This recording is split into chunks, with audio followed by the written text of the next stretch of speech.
ஆயிரம் ஆயிரம் நன்மைகள் அனுதினம் என்னை சூழ்ந்திட கிருபையும் இரக்கமும் அன்பும் கொண்டீரே. கிறிஸ்துவின் நாமத்தில் உங்களை வாழ்த்துகின்றோம். நம்பிக்கையின் தேவனிடமிருந்து நம்பிக்கையின் வார்த்தைகளை தரும் ஆசீர்வாத நிகழ்ச்சி நம்பிக்கையின் குரல். You are watching and listening Voice of Hope. நீங்கள் பார்த்தும் கேட்டுக்கொண்டும் இருப்பது நம்பிக்கையின் குரல். வாருங்கள், தேவ ஆசீர்வாதத்தை பெற்றுக் கொள்ளுங்கள். ஆண்டவரும் இரட்சகருமாகிய என் இயேசு கிறிஸ்துவின் நாமத்திலே உங்களை அன்போடு வாழ்த்துகின்றோம். கிறிஸ்துவுக்குள் பிரியமானவர்களே, 2025 ஆண்டின் மே மாதத்தின் முதல் நாளிலே கர்த்தருடைய வாக்குத்தத்த வார்த்தையோடு உங்களை சந்திப்பதிலே மகிழ்ச்சி அடைகிறோம். ஆயிரம் நன்மைகள் அனுதினம் என்னை சூழ்ந்திட கிருபையும் இரக்கமும் அன்பும் கொண்டீரே. ஆயிரம் ஆயிரம் நன்மைகள் அனுதினம் என்னை சூழ்ந்திட கிருபையும் இரக்கமும் அன்பும் கொண்டீரே. நல்ல எபினேசராய் என்னை நடத்தி வந்தீரே, நன்றி சொல்ல வார்த்தை இல்லையே. நல்ல எபினேசராய் என்னை நடத்தி வந்தீரே, நன்றி சொல்ல வார்த்தை இல்லையே.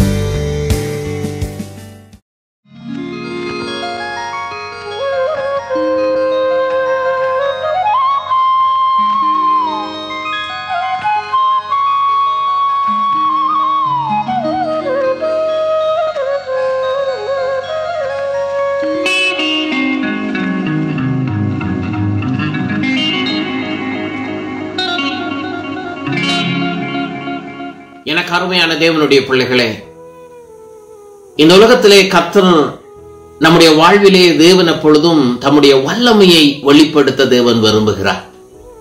அவராலே அழைக்கப்பட்ட அவருடைய தேவ பிள்ளைகளுக்கு கர்த்தர் தம்முடைய கிருபையின் பிரசன்னத்தை தருவது மட்டுமல்ல, அவர் இந்த உலகத்தை விட்டு செல்லுகின்ற பொழுது ஒரு சத்திய ஆவியாகிய ஒரு தேற்றரவாளனை நமக்கு தந்து சகல சத்தியத்துக்குள்ளும் அவர் உங்களை நடத்துவார் என்று அவர் நமக்கு வாக்களித்திருக்கிறார். ஆகவே இன்றைக்கு என் சகோதரனே, சகோதரியே, உங்களுடைய வாழ்க்கையிலே ஒரு புதிய மாதத்துக்குள் நீங்கள் நுழைகின்ற பொழுது கர்த்தர் இந்த மாதத்தில் உங்களுக்கு தருகின்ற ஒரு நம்பிக்கையின் வாக்குத்தத்த வார்த்தை யோவான் எழுதின சுவிசேஷம் 6வது அதிகாரம் 37வது வசனத்தின் 2வது பகுதியில் அமைந்திருக்கிறது.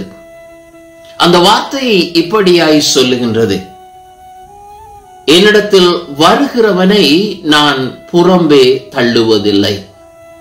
கர்த்தராகிய ஆண்டவர் நம்முடைய வாழ்விலே ஒரு நம்பிக்கையை நமக்கு தரும்படி தேவன் விரும்புகிறார். அந்த அதிகாரத்தினுடைய 35வது வசனத்திலிருந்து நீங்கள் வாசித்து பார்த்தால், ஆண்டவராகிய இயேசு கிறிஸ்து எங்களுக்கு அவர் யாராக இருக்க விரும்புகிறார் என்பதை தெளிவுபடுத்துகிறார்.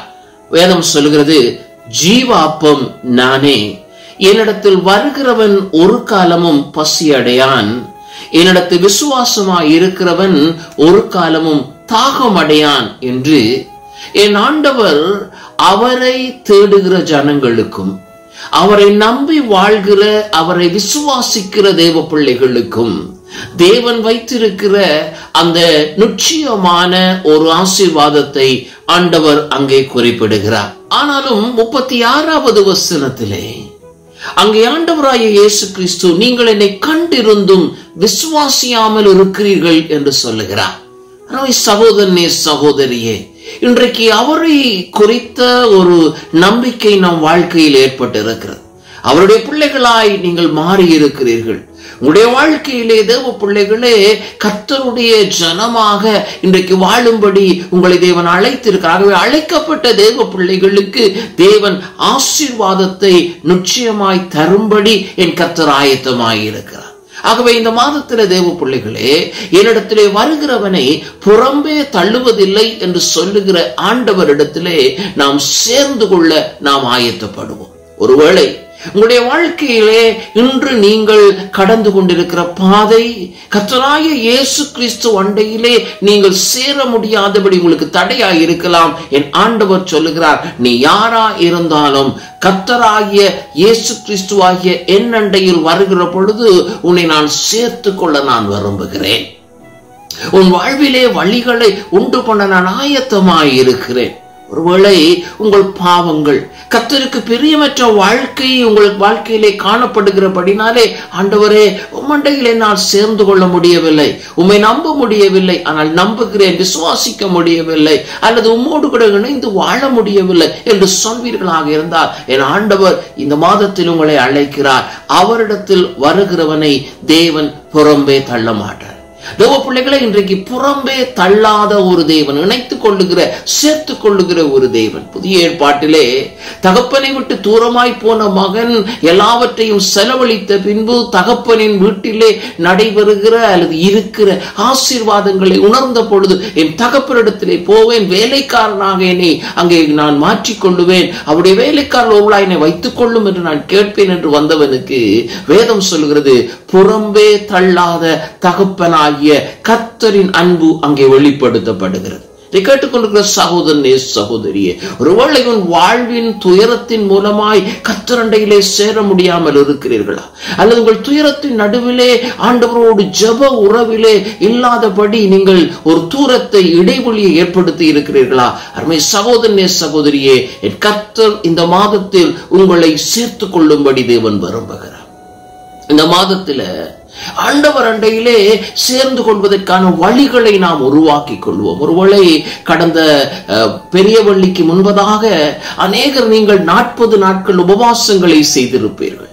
ஆண்டவரோடு கூட ஆண்டவருக்காக சில காரியங்களை தியாகம் பண்ணி தேவனுக்காக வாழும்படி உங்களை அர்ப்பணித்தீர்கள். நல்லது தேவ பிள்ளைகளே, கர்த்தர் நிச்சயமாய் உங்களோடு பேசியிருப்பார். உங்கள் தியானம், உங்கள் கர்த்தருக்காக நீங்கள் வாழ்ந்த அந்த ஒருத்த வாழ்க்கை எல்லாவற்றின் நடுவிலும் தேவனுடைய கிரியை நீங்கள் உணர்ந்திருப்பீர்கள் என்று நான் நம்புகிறேன். ஆனால் அதை நாம் விட்டு விடாதபடி தேவ பிள்ளைகளே, அடுத்த அந்த ஆஷ் வெனிஸ்டே அல்லது அடுத்த அந்த சாம்பல் புதன் அல்லது அடுத்த அந்த 40 நாட்கள் உபவாசத்தின் நாட்கள் வரும் வரைக்கும் நாம் காத்திருக்காதபடிக்கு கர்த்தராகிய ஆண்டவரிடத்திலே நாம் சேர்ந்து கொள்ள நாம் ஆயத்தப்படுவோம்.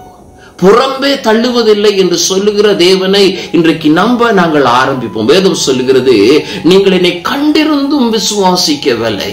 பாருங்க, தேவன் உங்கள் வாழ்க்கையில கடந்த நாட்களில ஒருவேளை இன்று நீங்கள் துன்பத்தில் இருக்கலாம், இன்று நீங்கள் இழப்பில் இருக்கலாம், இன்று நீங்கள் கைவிடப்பட்டதை போல தனித்தவர்களாக குடும்பத்திலே பிரிவுகளோடு நீங்கள் காணப்படலாம். ஆனால் கடந்த நாட்களிலே கர்த்தர் உங்களுக்கு செய்த நன்மைகள், தேவன் உங்கள் வாழ்க்கையிலே உங்களுக்கு தேவன் செயல்பட்ட விதம், தேவ பிள்ளைகளை அழைத்த நாட்களில் இருந்து தேவ பிள்ளைகளை கர்த்தர் உங்களை நடத்தின ஒவ்வொரு காரியங்களை நீங்கள் எண்ணி பார்த்து, அதே தேவன் தேவ பிள்ளைகளே இன்றும் உங்களுக்கு கிரியை செய்ய ஆயத்தமா இருக்கிறார் என்பதை நீங்கள் நம்புங்கள். இந்த மாதத்தின் முதல் நாளிலே கர்த்தர் இந்த அழைப்பை உங்களுக்கு தரும்படி விரும்ப, தூரமாய் நீங்கள் இருப்பீர்களாக இருந்தால் தேவ பிள்ளைகளை கூப்பிட முடியாத ஒரு தூரத்திலே, மற்றவர்கள் நீங்கள் கூப்பிடுகிற வேளையிலே உங்களை அதட்டுகிற ஒரு நிலையிலே, அல்லது இயேசு வண்டையிலே நீங்கள் சேர முடியாதபடி, சேரக்கூடாதபடி சூழ்நிலைகள் உங்களுக்கு முன்பதாய் உருவாக்கப்பட்டிருந்தால் நம்புங்கள் தேவ பிள்ளைகளே, அவரை அண்டிக் கொள்ளுகிறவர்களை, அவரை தேடுகிறவர்களை, அவரிடத்திலே வருகிறவர்களை புறம்பே தள்ளாத தேவன் நின்று அழைத்து வந்து அங்கு இடவிலே அழைக்கப்பட்டு உனக்கு என்ன செய்ய வேண்டும் என்று கேட்கிற ஒரு வல்லமையின் தகப்பனாய் என் ஆண்டவர் இருக்கிறார். ஆகவே இந்த மாதத்துல அருமை சகோதரனே, சகோதரி, இந்த வாக்குத்தத்த வார்த்தைக்காய் ஜெபிப்பதற்கு முன்பதாக உங்களை அன்போடு நான் அழைக்கிறேன். நீங்கள் இருக்கிற சூழ்நிலையில், இருக்கிற நிலையில, இருக்கிற தேவ பிள்ளைகள் உங்கள் வாழ்வின் நடுவிலே, ஆண்டவரே நான் உம்மண்டையிலே வருவதற்கு தகுதியற்றவன் என்று நீங்கள் உங்களை குறைத்து நீங்கள் தேவனை விட்டு விலகி இருப்பீர்களாக இருந்தால், இந்த நாள், இந்த நேரம், இந்த மாதம் தேவ பிள்ளைகளே கர்த்தருடைய புறம்பே தள்ளாத அன்பை உணர தேவன் உங்களுக்கு உதவி செய்வாரா? புறம்பே தள்ளாத ஒரு தேவன். உங்களுடைய சூழ்நிலையை வைத்து உங்களை அவர் புறம்பே தள்ளுவதில்லை.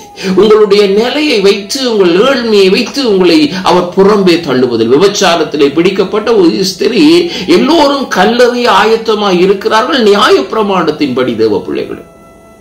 அந்த சட்டத்தின்படி சொல்லப்பட்டதன்படி கையும் மெய்யுமாய் களவுமாய் பிடிக்கப்பட்ட ஒரு பெண் என்று வேதம் சொல்லுகிறது. அவளுக்கு நியாயம் அற்ற ஒரு நிலையிலும் வேதம் சொல்லுகிறது இயேசு கிறிஸ்து அவளை புறம்பே தள்ளவில்லை.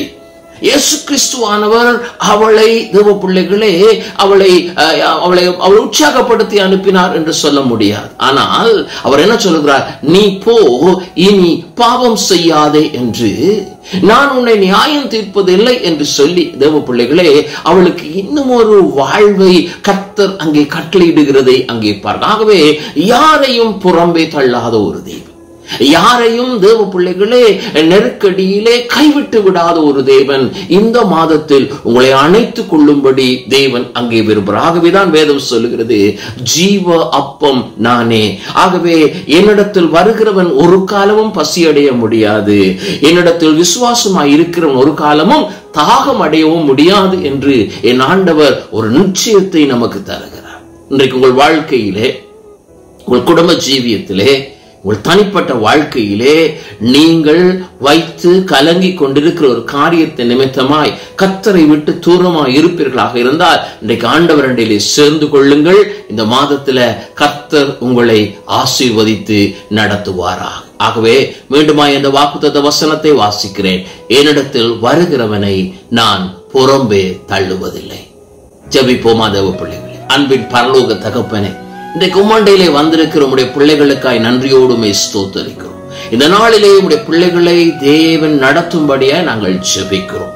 ஆண்டவரே, இந்த மாதத்திலே கர்த்தாவே தம்முடைய வாழ்வின் வேதனைகள் நிமித்தமாய் தூரமாய் இருப்பார்களாக இருந்தார் என் ஆண்டவரே, அவர்களை நீங்கள் ஆண்டவரை சேர்த்துக்கொள்ள ஆயத்தமாய் இருக்கிறீர் என்பதை அறிந்து பிள்ளைகள் உம்மண்டையில் வர கர்த்தர் கிருபை தரும்படியா நாங்கள் ஜெபிக்கிறோம். அநேக உபாதைகள் நிமித்தமாய், வியாதியின் நிமித்தமாய், சரீர பலவீனங்கள் நிமித்தமாய் வேதனையோடும் இருமிருப்போடும் இருக்கிற வேளையில ஆண்டவரை இன்றைக்கு உம்மண்டையில் நெருங்க தேவன் கிருபை செய்வீராக. ஆண்டவரை இன்றைக்கு அந்த விசுவாசத்தில் உறுதிப்பட கிருபை தாரும். ஜீவ அப்பமாகிய ஆண்டவரை உம்மையும் உம் சத்திய வார்த்தையும் உட்கொண்டு ஆண்டவரை பசி அடையாதபடிக்கு இவருடைய வாழ்க்கையில இந்த மாதத்துல தேவனோட அற்புத கிரியையை நடப்பிக்கும்படியா நாங்கள் ஜெபிக்கிறோம். தாகம் அடையாதபடிக்கு, உடைத்து போகாதபடிக்கு ஆண்டவரே நீர் நல்ல நீரூற்றாக இவளுக்கு இருக்கிறதுக்காக ஸ்தோத்திரம். இந்த மாதத்திலே கர்த்தருடைய அதிசய கிரியை நடைபெறும்படியாய் உம்முடைய கரத்துல நாங்கள் ஒப்புக் கொடுக்கிறோம். ஆசீர்வதியும், வழி நடத்தும்.